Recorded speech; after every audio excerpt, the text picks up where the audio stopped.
যারা নেককার স্ত্রী তাদের চারটা চিহ্ন থাকে, চারটা গুণ থাকে। নবীজি বলছে এই চারটা গুণ যদি কোনো স্ত্রীর মধ্যে থাকে তাহলে বুঝে নিয়ে ওই স্ত্রী নেককার এবং ওই স্ত্রী জান্নাতি স্ত্রী। যেরকম সুবহানাল্লাহ।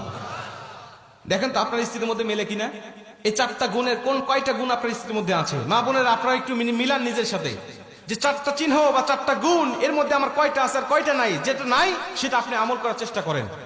প্রথম নম্বর, নবীজি বলছে যেই স্ত্রী কথাবার্তা বা অঙ্গ ভঙ্গি দিয়ে সবসময় তার স্বামীকে খুশি রাখতে চায়, সন্তুষ্ট রাখতে চায়, হাসাতে চায়, আমি নবীজি বলছি ওই স্ত্রী আদর্শবান স্ত্রী। যেরকম সুবহানাল্লাহ।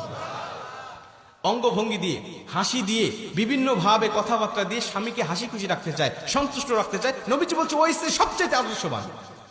আপনি মিলান তো আপনার স্ত্রী আপনাকে হাসায় কিনা, আপনাকে সন্তুষ্ট রাখতে চায় কিনা, নাকি সবসময় মুখ গোমরা করে রাখে। যদি হাসাতে চায় বা আপনাকে সন্তুষ্ট রাখতে চায় বুঝে নিয়ে নবীজির ভাষা অনুযায়ী ওই স্ত্রী আদর্শবান। 2 নম্বরে নবীজি বলছে তুমি যখন বাহির থেকে আসবে তখন তোমার স্ত্রী সংসারের কাজগুলোকে সামান্য সময়ের জন্য স্থগিত করে তোমাকে সময় দেয় কিনা।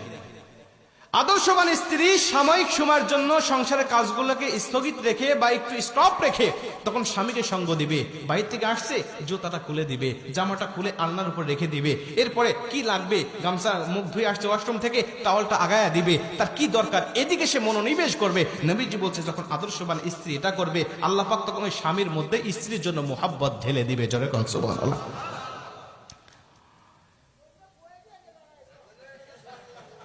চাচা কি কয় একটা কি যে মুসিবতে আছে না আপনার, আমি তো বুঝতে পারতেছি। তো এইটা হলো 2 নম্বরে, তার মধ্যে 2টার মধ্যে 2টাই নাই, এটাই তো।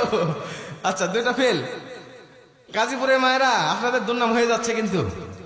এরপরে 3 নম্বরে নবীজি বলছে যখন স্বামী মানসিকভাবে অশান্তির মধ্যে থাকবে, ব্যবসা বাণিজ্যে লস খাইছে বা কোনো দুর্ঘটনা ঘটছে, কোন একটা মানসিক ডিপ্রেশনের মধ্যে স্বামী আছে, তখন নেককার স্ত্রী যারা তারা স্বামীর ভুল না ধরে স্বামীকে মানসিকভাবে তাকে বিভিন্ন সাপোর্ট দিতে থাকে, প্রশান্তি দেয় বা সাপোর্ট দিতে থাকে যে আচ্ছা তুমি যেটা করছো সমস্যা নাই,